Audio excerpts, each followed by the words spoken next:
Hey everyone, if you have raised beds in your garden, you're going to want to listen up because this could be the single best upgrade you ever make.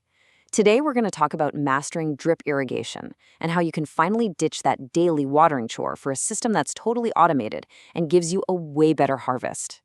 So here's the game plan. First, we'll dig into why raised beds are kind of tricky to water. Then we'll look at why drip irrigation is the perfect solution. Now, the big one. We're going to spend a good chunk of time on the 3 biggest mistakes beginners make. Seriously, avoiding these is key. After that, I'll walk you through a simple setup guide. And finally, we'll tackle the big question. Is it really worth the investment? All right, let's jump in. To really get this right, you've first got to understand the unique challenge that comes with a raised bed. Believe it or not, it's a whole different ballgame than just watering a regular in-ground garden. I mean, let's be real for a second, right?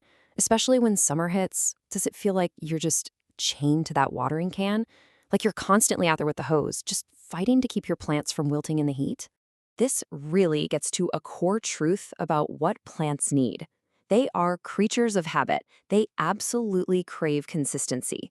They hate, and I mean hate, that flood and famine cycle you get from hand watering. You drench them one day and then they're bone dry the next. That stresses them out. What they really want is just a slow, steady, reliable drink delivered right where it counts, at the roots.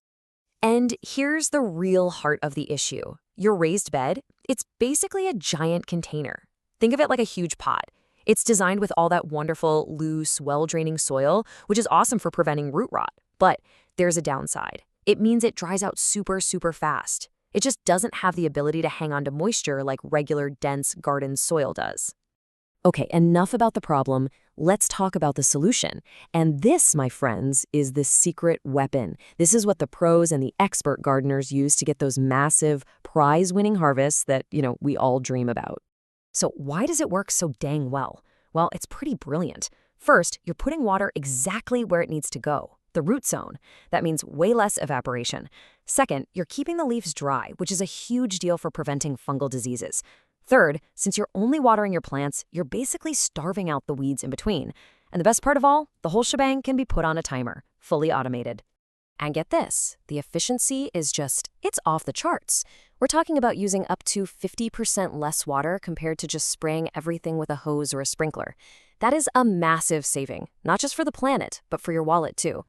All right, now let's get into what I think is the most important part of this whole thing. Because success with drip irrigation, it's not just about what you do. It's about what you don't do.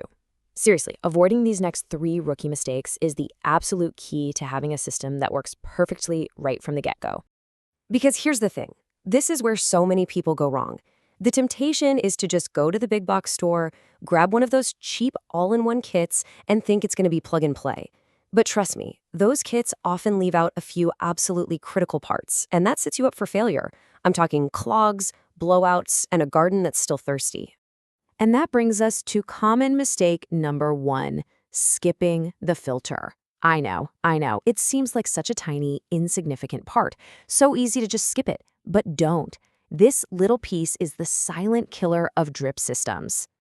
You really have to think of a filter as an insurance policy for your whole setup. I mean, even if your water looks perfectly clear coming out of the tap, it's filled with tiny bits of sediment and mineral scale. And over time, all that gunk builds up inside the tubing and completely clogs those teeny tiny holes in your emitters. And once they're clogged, your whole system is pretty much useless. All right, on to mistake number 2, forgetting the pressure regulator. Now, look, if skipping the filter is like a slow death for your system, well, forgetting this part is like a sudden, explosive disaster. The pressure difference here is just enormous. The water blasting out of your hose spigot is probably somewhere north of 60 psi, but all those little drip system parts, they're only designed to handle about 25 psi. So if you don't have a regulator to bring that pressure down, what happens? Pop.